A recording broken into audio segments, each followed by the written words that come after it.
Well, ahead of the curfew going into effect, the LAPD clashed with a large group of protesters at LA City Hall. That's right. KCAL's Laurie Perez was there and saw it all happen. Laurie. That's right. That was about at 7 p.m. where we are right outside of City Hall on Broadway.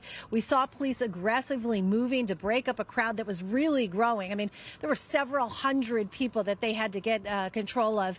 And the LA Times is reporting LAPD declared an unlawful assembly. We do have video to show you. And then moved into the crowd firing less lethal weapons. It quickly escalated with people running and shouting as dozens of officers and mounted police marched. There was lots of yelling and surprise from many in the crowd who were shouting, "This is a peaceful protest. What are you doing?" And where we are tonight, there is no protest at all anymore. It does seem, as Gio was saying, the curfew has been effective, at least for tonight. For days now, the heart of downtown Los Angeles has seen thousands of protesters spilling onto the streets with fury and fear over recent ICE sweeps. People are getting picked up at work, at school. Truly, it's just like terrorizing people. Most have made their presence felt loudly but peacefully, promoting nonviolence, they say, even and especially in the face of what they see as inhumanity. I mean, I'm just mortified over what's happening right now. I'm the child of immigrants. My mom is now legal, but she didn't come here legally. My fiance is also the child of immigrants. They fled persecution in another country.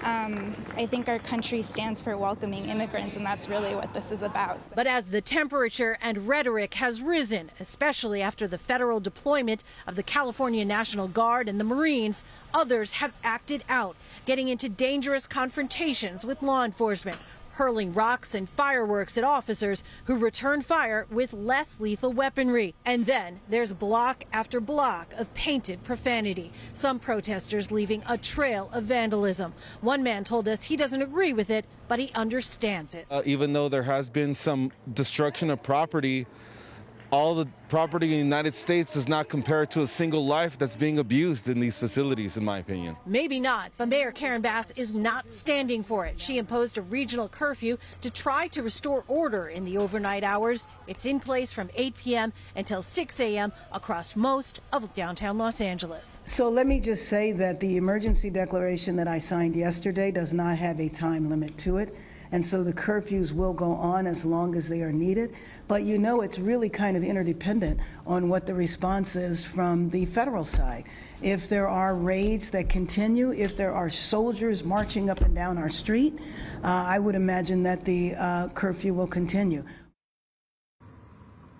But of course, there is another price that downtown Los Angeles pays as long as the curfew is in place, as long as there is a law enforcement and military presence on the street. And that is businesses who are losing customers and business as long as it persists. So, you know, that means a lot of those small mom and pop businesses that are so frequent in, you know, the arts district and in Little Tokyo. All of those businesses are losing out as this continues. We are live in downtown Los Angeles. I'm Laurie Perez. Back to you. Laurie, thank you so much.